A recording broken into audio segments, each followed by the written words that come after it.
একটা মেয়েকে কয়েকজন মানুষরূপী নরপিচাস ছিঁড়ে ছিঁড়ে খাচ্ছে। কি দোষ বা ছিল মেয়েটির? কেনই বা তার সাথে এমন অত্যাচার করছে? আর সেসব দিকে মেয়েটি নিজেকে বাঁচিয়ে নিতে পেরেছিল? আর তার সাথে হওয়া অত্যাচারের প্রতিশোধ মেয়েটি নিতে পেরেছিল কিনা দেখব আজকের এই গল্পে। গল্প শুরু হয় জেনিফার নামের একটা মেয়েকে দেখিয়ে, যে ছিল একজন লেখিকা। আর সে বই লেখার জন্য একটা নির্জন জায়গায় যাওয়ার সিদ্ধান্ত নেয়, যেন সে তার বই লেখালেখির কাজ সম্পন্ন করতে পারে। এই জন্য সে গাড়ি করে প্রথমে রাস্তায় যাওয়ার পথে অল নামের একটা ব্যক্তির সাথে দেখা করে, যেন সে তার বাড়ির চাবি নিতে পারে। কেননা অল ছিল সেই বাড়িটির মালিক। এজন্য অল জেনিফারকে চাবি দেয় এবং বাড়িতে যাওয়ার জন্য ম্যাপ থেকে রাস্তা বলে দেয়। বেশ কিছু দূর যাবার পর গাড়ির পেট্রোল ভরার জন্য একটা পেট্রোল পাম্পে যায়। সেখানে দুজন ব্যক্তিকে দেখতে পায়, যারা তাকে দেখে হাসছিল। এই দুজনের নাম অ্যান্ডি আর স্ট্যানলি। আর তখনই সেখানে জনি নামের একজন কর্মী আসে আর জেনিফারকে সাহায্য করতে শুরু করে। এছাড়াও জেনিফারকে জিজ্ঞেস করে যে সে এখানে কোথায় এসেছে। তাই জেনিফার তাকে বলে এখানে একটা বাড়িতে উঠেছে। এরপর যখন সে জনিকে টাকা দিচ্ছিল, আর তখনই একটা বালতিতে জনির পা লেগে পানি পড়ে যায়, যার কারণে জনির প্যান্ট ভিজে যায়। এটা দেখে অ্যান্ডি আর স্ট্যানলি হাসতে শুরু করে। এতে করে জেনিফার তাকে সরি বলে আর টাকা দিয়ে সেখান থেকে চলে যায়। এরপর জেনিফার সেই বাড়িতে পৌঁছে যায়। আসলে এই বাড়িটি ছিল একদম জঙ্গলের ভেতরে। আর বাড়িতে যাওয়ার পর সে তার লেখালেখির কাজ শুরু করে দেয়। রাতের বেলা যখন জেনিফার তার বন্ধুর সাথে কথা বলছিল, তখন হঠাৎ বাড়ির পেছন থেকে কিছু একটা শব্দ শুনতে পায়। এগিয়ে যায় সে আর দেখে সেখানে একটা বাড়ির দরজা খোলা আছে। আর সেই বাড়ির রুমের ভেতরে গেলে দেখে অনেক যন্ত্রপাতি আর বিষাক্ত রাসায়নিক পাউডার রাখা আছে। এসবের দিকে পাত্তা না দিয়ে দরজা বন্ধ করে আবারও বাড়িতে ফিরে আসে। আর এসে যখন লেখালেখি করছিল, ভুলবশত দেয়ালে গ্লাস পরে তার কাপড় ভিজে যায় আর কাপড় ধোয়ার জন্য বাথরুমে চলে যায়। আর আমরা বুঝতে পারি জেনিফারকে কেউ বাহিরের জানালা দিয়ে দেখছিল। পরদিন সকালবেলা যখন জেনিফার জগিং করছিল, তখন জঙ্গলের মাঝখানে ছোট একটা পুরাতন বাড়ি দেখতে পায়। এরপর যখন সেই বাড়ির ভেতরে যায়, দেখে বাড়িটি একদম ফাঁকা পড়ে আছে আর ভেতরে কেউই ছিল না। যাই হোক, সে তার বাড়িতে ফিরে আসে আর ফ্রেশ হবার জন্য বাথরুমে চলে যায়, কিন্তু পানির ট্যাপ ছাড়লে দেখে লাইনে পানি নেই। এজন্য সাহায্য চাইবার জন্য বাড়িওয়ালাকে কল দেয়। আর বাড়িওয়ালা একজন মেথিও নামের একটা ছেলেকে পানির লাইন ঠিক করতে পাঠায়। আর যখন মেথিও পানির লাইন ঠিক করে দেয়, তখন জেনিফার খুশি হয়ে তার গালে একটা চুমু দিয়ে দেয় আর অনেক অনেক ধন্যবাদ জানায়। মেথিও ছিল বোকাশোকা একটা ছেলে, এজন্য সে লজ্জা পেয়ে রুম থেকে বেরিয়ে পড়ে। আর ওই দিন সন্ধ্যায় মেথিও চলে যায় অ্যান্ডি, স্ট্যানলি আর জনির সাথে মাছ ধরতে। আর কথায় কথায় বলে শহর থেকে যে মেয়েটি এসেছে সে তাকে গালে একটা চুমু দিয়েছে। এটা শুনে জনির অনেক খারাপ লাগে আর বলে এটা কখনোই হতে পারে না। আর তখনই স্ট্যানলি জনিকে তার ক্যামেরা জেনিফার ভিডিও দেখায়। আসলে সেদিন জেনিফারকে যে জানালা দিয়ে দেখছিল সেটা স্ট্যানলি ছিল। এসব দেখে জনির মাথায় দুষ্টবুদ্ধি জাগ্রত হয় আর বাকি বন্ধুদের জেনিফারকে নিয়ে উল্টোপাল্টা কথা বলতে শুরু করে। আর বলে দেখে নিও, আজকে রাতেই আমি এই মেয়েকে আমার শিকার বানাবো। রাতের বেলা যখন জেনিফার ঘুমিয়েছিল, হঠাৎ করে দরজায় কড়া দেওয়ার শব্দ শুনতে পায়। আর সেখানে গেলে একটা মৃত পাখিকে দেখতে পায়। এটা দেখে সে ভীষণ ভয় পেয়ে যায়। এরপর আবারও রুমে ফিরে আসে আর দেখে তার ল্যাপটপে সেই ব্যক্তিদের ছবি যাদের সাথে জেনিফার পেট্রোল পাম্পে দেখা হয়েছিল। ঠিক তখনই সেই তিনজন রুমে এসে জেনিফারকে ঘেরাও করে ফেলে। কিন্তু জেনিফার বলে তোমরা এখানে কেন এসেছো? আর সবাইকে একটা মিথ্যা বলে যে এখনই আমার বয়ফ্রেন্ড আসবে, তাই তোমরা এখান থেকে দ্রুত চলে যাও। কিন্তু জনি বলে আমি জানি তোমার কোনো বয়ফ্রেন্ড নেই, যদি থাকতো তবে তুমি কখনো মেথিওর গালে চুমু দিতে না। আর তখনই মেথিওকে ভেতরে ডেকে নিয়ে আসে। জেনিফার বলে আমি তো তোমাকে ধন্যবাদ জানানোর জন্য চুমু দিয়েছিলাম। জনি বলে আমি শহরের মেয়েদের খুব ভালো করেই জানি, আর তারা কি চায় সব কিছুই বুঝি। এরপর জনি জেনিফারকে মদের বোতল দেয় আর বলে এটা তুমি পান করো, কিন্তু জেনিফার না করে দেয়। জনি বলে যদি তুমি মদ পান করো তবে আমরা সবাই এখান থেকে চলে যাব। তাই না চাইতেও জেনিফার মদ পান করে, কিন্তু তাতেও সবাই সেখান থেকে যায় না। এরপর জনি একটা লাঠি জেনির মুখে চেপে ধরে আর তাকে তার দাঁত দেখাতে বলে। ভয় পেয়ে জেনিফার তার দাঁত দেখায়, কিন্তু জনি তার দাঁত ধরে ডরাতে শুরু করে দেয়। এরপর একটা বন্দুক বের করে জেনিফারকে বলে এই বন্দুকে চুমু দাও আর ভাবো এটাই তোমার বয়ফ্রেন্ড। তাই জেনিফার আবারও বাধ্য হয়ে বন্দুকে চুমু দেয় আর জনি সেই বন্দুক তার মুখে ঢুকিয়ে দেয়। এসব দেখে ম্যাথিওর ভালো লাগছিল না, এজন্য সে তার মুখ ঘুরিয়ে নেয়। এরপর অ্যান্ডি জেনিফারের মুখে একটা বোতল ঢুকিয়ে দেয় আর ভেঙে দিতে চায়, কিন্তু জেনিফার তাকে ধাক্কা দিয়ে সরিয়ে দেয় আর ব্যাগ থেকে স্প্রে করে অ্যান্ডির চোখে স্প্রে করে দেয়। এরপর সেখান থেকে বেরিয়ে পালাতে শুরু করে। পালাতে পালাতে সকাল হয়ে যায় আর রাস্তায় আরো দুজন ব্যক্তির সাথে দেখা হয়, যাদের মধ্যে বাড়িওয়ালার সাথে একটা পুলিশ অফিসার অফিসারও ছিল। এরপর তার সাথে ঘটে যাওয়া সমস্ত কিছু খুলে বলে। পুলিশ অফিসার জেনিকে বলে, আমি একজন ভালো মানুষ, তুমি একদম চিন্তা করো না। এরপর পুলিশ অফিসার বাড়িওয়ালাকে বলে, তুমি অন্য জঙ্গলের দিকে যাও। এই বলে অফিসার জেনিফারকে নিয়ে আবারও তার বাড়িতে ফিরে আসে। আর যখন অফিসার সেখানে তল্লাশি করে তখন সেখানে কাউকেই সে পায় না, কিন্তু সেখানে কিছু বিয়ারের বোতল দেখতে পায়। বলে, তুমি হয়তো নেশা করেছো, তাই এমন ভুলভাল বকছো। জেনিফার বলে, দেখুন আমি এরকম কিছুই করি নাই, আমি সত্যি বলছি লোকগুলো আমার সাথে জোরপূর্বক বাজে কাজ করার চেষ্টা করেছে। কিন্তু অফিসার এসব কিছুই বিশ্বাস করে না, তাই জেনিফারকে তল্লাশি করতে শুরু করে। বোঝা যায় তল্লাশি করার অজুহাতে জেনিফারের শরীরে বিভিন্ন জায়গায় ছুঁয়ে দিচ্ছিল। ঠিক তখনই সেখানে 4 জন চলে আসে আর জেনিফারকে দেখে মুচকি হাসে। এটা দেখে জেনিফার বুঝে যায় অফিসারও বাকিদের সাথে যুক্ত আছে। এরপরই অফিসার জেনিফারের সাথে খারাপ কাজ করতে শুরু করে দেয় আর মারতে থাকে, আর বলে, এখন তোমার সাথে অনেক খারাপ কিছু হতে চলেছে। এরপর জনি জেনিফারকে ধরে রাখে আর ম্যাথিউকে তার কাপড় খুলতে বলে, আরও বলে, আজ আমি তোকে আসল পুরুষ বানাবো। এই কথা শুনে ম্যাথিউ তার কাপড় খুলতে শুরু করে। এরপর জেনিফারের কাছে এসে তার কাপড় ছিঁড়ে ফেলে আর মেঝেতে ফেলে হাত ধরে থাকে। এরপর ম্যাথিউকে বলে, তুমি এখনই জেনিফারের সাথে শারীরিক সম্পর্ক করো। এটা শুনে ম্যাথিউ জেনিফারের সাথে শারীরিক সম্পর্ক করতে শুরু করে, যার ফলে জেনিফারের অনেক কষ্ট অনুভব হয় আর চিৎকার করে কান্না করতে থাকে। তখনই অফিসারের বাড়ি থেকে তার মেয়ে কল করে, বলে, বাবা তুমি আজকে বাসে তাড়াতাড়ি চলে আসো। অফিসার মেয়েকে প্রমিস করে বলে আজকে সে দ্রুত বাসে চলে আসবে।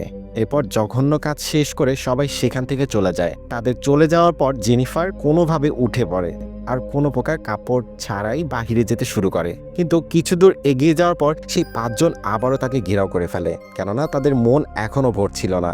এজন্য সবাই আবারও তাকে মাটিতে চেপে ধরে আর অ্যান্ডি জেনিফারকে পানির মধ্যে মুখ ডুবিয়ে দেয় আর বলে, কি মজা পাচ্ছিস নাকি আরও মজা লাগবে? তাই এবার অফিসার জামা কাপড় খুলে জেনিফারের সাথে জোর জবস্তি শারীরিক সম্পর্ক স্থাপন করে। যন্ত্রণায় জেনিফার জোরে জোরে চিৎকার শুরু করে, কিন্তু তবুও সবাই এক এক করে তার সাথে শারীরিক সম্পর্ক করতে থাকে। আর যখন সবার তাকে ভোগ করে মন ভরে যায় তখন তাকে ছেড়ে দেয়। এরপর জেনিফার কোনোভাবে সেখান থেকে উঠে হাঁটতে শুরু করে দেয়। এত পরিমাণে অত্যাচারের পর সে পুরোপুরি ভেঙে পড়েছিল আর প্রায় পাগলের মতো হয়ে গিয়েছিল। আর হাঁটতে হাঁটতে যখন একটা পুলের কাছে যায় তখন 5 জন আবারও তাকে মারতে সেখানে চলে আসে, কিন্তু হঠাৎ সে পানিতে লাফ দেয়। এটা দেখে সবাই ভীষণ ভয় পেয়ে যায়, কেননা যদি সে বেঁচে যায় তবে কারোর রক্ষে থাকবে না। আর পানির মধ্যে ভালো করে লক্ষ্য করলেও কোথাও জেনিফারকে খুঁজে পায় না। তাই সবাই জেনিফারের বডি ভেসে ওঠা অবধি সেখানেই দাঁড়িয়ে থাকে, কিন্তু সময় পার হয়ে গেলেও জেনিফার কোনোভাবেই পানির মধ্যে থেকে ভেসে ওঠে না। অফিসার বলে, জেনিফারের ওপর সবাইকে নজর রাখতে হবে, কেননা সে যদি বেঁচে যায় তবে আমাদের সবার ফাঁসি নিশ্চিত। আর সবাই ফিরে যায় জেনিফারের বাড়িতে আর সমস্ত কাপড় জ্বালিয়ে দেয় যেন কোনো প্রমাণ না থাকে। এরপর রাতের বেলা অফিসার তার বাড়িতে যায়, তখন তার মেয়ে এসে তাকে জড়িয়ে ধরে আর বলে স্কুলের একটা বিশেষ প্রোগ্রামে সে সিলেক্ট হয়েছে। পরদিন অফিসার অল মানে বাড়িওয়ালার কাছে যায় আর জেনিফারের বাড়ির চাবি দেয়। তখন অল তাকে জিজ্ঞেস করে সেই মেয়েটা কি চলে গেছে। জবাবে অফিসার বলে হ্যাঁ চলে গেছে। এদিকে পরদিন বাকি 4 জন জেনিফারকে খুঁজে চলেছিল, কিন্তু জেনিফারকে কোথাও পাচ্ছিল না। আর ম্যাথিউ যে জেনিফারের সাথে অন্যায় করেছিল সেগুলো ভেবে নিজেকে অনেক অপরাধী মনে করতে থাকে। এর বেশ কয়েকদিন পর অল অফিসারকে কল দেয় আর বলে জেনিফারের বোন তাকে কল দিয়েছিল আর বলেছে এখনও সে বাড়ি যায়নি, তোমরা তার সাথে আবার খারাপ কিছু করনি তো? অফিসার বলে এমন কিছুই না, সে শুধুমাত্র যাওয়ার আগে তার কাছে চাবি দিয়ে গিয়েছিল। পরদিন সকালে স্ট্যানলি দৌড়ে জনি আর অ্যান্ডির কাছে আসে আর বলে ক্যামেরা খুঁজে পাওয়া যাচ্ছে না যেখানে জেনিফারের সমস্ত ভিডিও ক্লিপ ছিল। এটা শুনে জনি স্ট্যানলিকে মারতে শুরু করে আর বলে এসব ভিডিও রেকর্ড করার কি দরকার ছিল? এখন যদি ভিডিও কোনোভাবে কারো হাতে পড়ে যায় তবে আমরা তো ফেঁসে যাব। যাই হোক, রাতের বেলা জনি বাসায় বসে ড্রিঙ্কস করছিল, তখন সে দরজায় কিছু শব্দ শুনতে পায়। বাহিরে গেলে দেখে সেখানে একটা পাখি মরে আছে। এটা দেখে জনি ভাবে হয়তো অ্যান্ডি তার সাথে মজা করছে। এরপর আবারও বাহিরের শব্দ শুনতে পায়। দ্রুত বাহিরে গেলে দেখে জেনিফারের একটা স্যান্ডেল। এটা দেখে জনি ভীষণ ঘাবড়ে যায়। ঠিক তখনই জঙ্গল থেকে কারো আওয়াজ শুনতে পায়। এগিয়ে গেলে দেখে ম্যাথিওর হাতের ব্রেসলেট সেখানে পড়ে আছে। এতে করে তার মনে হয় নিশ্চয়ই ম্যাথিও এসব করেছে। পরদিন অফিসার যখন বাসায় আসে তখন তার ওয়াইফ একটা গিফট দেয়, বলে এটা তোমাকে কেউ দিয়ে গিয়েছে। অফিসার দেখে গিফটের ভিতর একটা ক্যাসেট, যেটা দেখে সে ভীষণ ভয় পায়। তাই সময় নষ্ট না করে বখাটে ছেলেদের কাছে যায় আর স্ট্যানলিকে মারতে শুরু করে। বলে তোমরা এইসব ভিডিও কেন রেকর্ড করেছিলে? জনি তখন বলে গতকাল রাতেও তাকে কেউ বিরক্ত করেছে আর তার মনে হয় এসব কিছু ম্যাথিউ করেছে, কেননা জেনিফারের মৃত্যুতে সে নিজেকে অনেক দোষী মনে করছিল। এই কারণে সে হয়তো আমাদের ভয় দেখাচ্ছে। সব কথা শুনে অফিসার ম্যাথিউকে ডেকে আনতে বলে আর সে চলে যায় অলের কাছে, গিয়ে অলকে গুলি করে মেরে দেয়, কেননা অলের তার প্রতি সন্দেহ সৃষ্টি হয়েছিল। এদিকে জেনিফারের বাড়ির সামনে বসে ম্যাথিউ নিজেকে অপরাধী মনে করছিল। তখনই সে জেনিফারের কণ্ঠ শুনতে পায়, তাই দৌড়ে ওপরের রুমে চলে যায় আর দেখে সেখানে জেনিফার বসে আছে। জেনিফার ম্যাথিউকে কাছে ডেকে নেয় আর বলে, আমি জানি আমাকে নিয়ে তুমি নিজেকে দোষী মনে করছো আর আফসোসও করছো যে এমনটা না হলেও পারতো। তখন ম্যাথিউ জেনিফারের কাছে মাপ চাইতে শুরু করে। এছাড়াও বলে, আমি জেনে বুঝে এসব করিনি, কিন্তু জেনিফার প্রতিশোধের নেশায় উন্মাদ ছিল। একটা দড়ি দিয়ে ম্যাথিউকে জোরে চেপে ধরে, যার ফলে সে জ্ঞান হারিয়ে ফেলে। এদিকে অ্যান্ডি আর স্ট্যানলি ম্যাথিউকে খুঁজছিল আর খুঁজতে খুঁজতে একটা ফাঁকা বাড়িতে চলে যায় আর সেখানে নোংরা ময়লাও দেখতে পায়। আর এদিকে স্ট্যানলির পেছনে তখন জেনিফার দাঁড়িয়েছিল। জেনিফারকে দেখে তার দিকেই মারতে যাচ্ছিল আর পথে তার পা একটা ট্যাপে আটকে যায়, ফলে সে চিৎকার করে অ্যান্ডিকে ডাকতে শুরু করে। আর যখন অ্যান্ডি সেখানে আসে তখনই জেনিফার পেছন থেকে একটা লাঠির আঘাত করে তাকে অজ্ঞান করে ফেলে। পা ফেসে থাকা অবস্থায় স্ট্যানলিকেও মেরে দেয়, ফলে সেও সেখানে অজ্ঞান হয়ে পড়ে। যখন অ্যান্ডির জ্ঞান ফিরে তখন দেখে একটা কাঠের মধ্যে তাকে বেঁধে রেখেছে আর বাথটবের ওপর ঝুলিয়ে রেখেছে। তখনই ট্যাবে পানি এসে ভরতে শুরু করে। এদিকে স্ট্যানলিকে গাছের সাথে হাত বেঁধে রেখেছিল আর ভিডিও অন করে স্ট্যানলিকে মরা ইঁদুর খাওয়ানো শুরু করে আর তার চোখের ভ্রুতে বড়শির ধারালো সুচ ঢুকিয়ে গাছের সাথে বেঁধে দেয় যেন সে চোখ বন্ধ করতে না পারে। এরপর জেনিফার অ্যান্ডির কাছে যায়। দুজনে বন্দী ছিল একই জায়গায়, যেন সে একটু পর পর এসে দুজনকে তাদের পাপের শাস্তি দিতে পারে। জেনিফার অ্যান্ডির কাছে আসলে তার কাছে মাপ চাইতে শুরু করে। জেনিফার বলে, আমিও তোমাদের কাছে আমার সম্মান ভিক্ষা চেয়েছিলাম, আমাকে ছেড়ে দিতে বলেছিলাম, তোমরা করেছিলে? করনি। তোমরা শকুনের মতো আমাকে ছিঁড়ে খেয়েছো। এই বলে অ্যান্ডির মুখ পানিতে চুবিয়ে ধরে আর বলে, আমি তোমাদের অনেক ভয়ানক শাস্তি দিয়ে মেরে ফেলবো। এরপর স্ট্যানলির কাছে গিয়ে একটা মাছের পেট কেটে নাড়িভুড়ি স্ট্যানলির চোখে মুখে লাগিয়ে দেয়, যেন শিয়াল শকুন তাকে যন্ত্রণা আর কষ্ট দিয়ে ছিঁড়ে ছিঁড়ে খায়। আবার অ্যান্ডির কাছে গিয়ে বাথটবে বিষাক্ত পাউডার মিশিয়ে দেয় আর একটা কাঠের টুকরো সরিয়ে দেয়, ফলে অ্যান্ডির মুখ সে বিষাক্ত পানির মধ্যে চলে যায়। এতে তার মুখ পুড়ে যায়। স্ট্যানলির কাছে কিছু পাখি এসে সেই মাছের টুকরো খেতে শুরু করে, সাথে তার চোখও খেয়ে ফেলে। এভাবে খুব বাজেভাবে স্ট্যানলির মৃত্যু সেখানেই হয়ে যায়। আর এদিকে অ্যান্ডিকেও চুবিয়ে চুবিয়ে মেরে ফেলে জেনিফার। এরপর পেট্রোল পাম্পে গিয়ে পেট্রোল ভরার অজুহাতে জনিকে মেরে কিডন্যাপ করে নেয়। যখন সে চোখ খুলে তখন দেখে হাত মুখ বাঁধা অবস্থায় তাকে ঝুলিয়ে রেখেছে আর পুরো শরীর নগ্ন। আর জেনিফারকে সামনে দেখে ভীষণ ঘাবড়ে যায়। জেনিফার বলে, তুমি কি জানো আমি তোমার সাথে কি করতে চলেছি? এই বলে একটা একটা করে প্রত্যেকটা দাঁত তুলে ফেলে জনির। জনি ব্যথায় কাতরাতে শুরু করে আর গালি দিতে থাকে। এই শুনে জেনিফার বলে, তোমার অনেক পুরুষত্বের অহংকার তাই না, কিন্তু আজকের পর তোমার এই পুরুষত্বের দম আর থাকবে না। এই বলে তার পুরুষাঙ্গ কেটে মুখে পুড়ে দেয় আর জনি চিৎকার করতে শুরু করে আর এভাবেই জনির মৃত্যু হয়। এদিকে অফিসার যখন বাসার দিকে যাচ্ছিল তখন তার ওয়াইফ কল করে বলে, আমাদের মেয়ের একটা শিক্ষক বাসায় পড়াতে এসেছে, তুমি তাড়াতাড়ি চলে এসো। তখন তার মেয়েও তাকে বলে, শিক্ষক অনেক ভালো। অফিসার বলে, তোমার শিক্ষকের সাথে আমাকে কথা বলিয়ে দাও। আর এই শিক্ষক কেউ নয়, জেনিফারই ছিল। আসলে সে নকল শিক্ষক সেজে এসেছিল। আর যখন অফিসার জেনিফারের কণ্ঠ শুনে তখন ভীষণ ঘাবড়ে যায় আর মিনতি করে বলে, দয়া করে আমার মেয়ের ক্ষতি তুমি করবে না।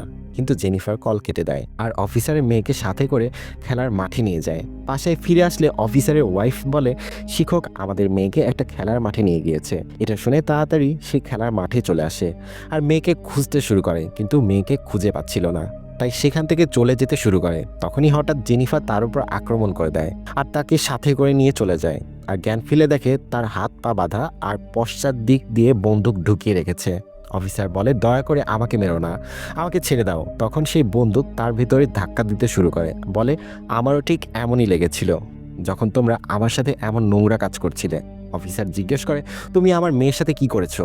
জেনিফার বলে, তোমার মেয়ে অসম্ভব সুন্দর আর বেশ উঠতি বয়সী, যদি তার সাথে আমার মতো এমন নোংরা কেউ কাজ করে তোমার কেমন লাগবে? অফিসার বলে, আমার মেয়ের সাথে এমন যে করবে তাকে আমি জানে মেরে ফেলবো। জেনিফার এটা শুনে বলে, আমিও তোমাকে এমন শাস্তি দিতে চলেছি, কারণ তুমিও কারণ মেয়ের সাথে এমনটাই করেছো।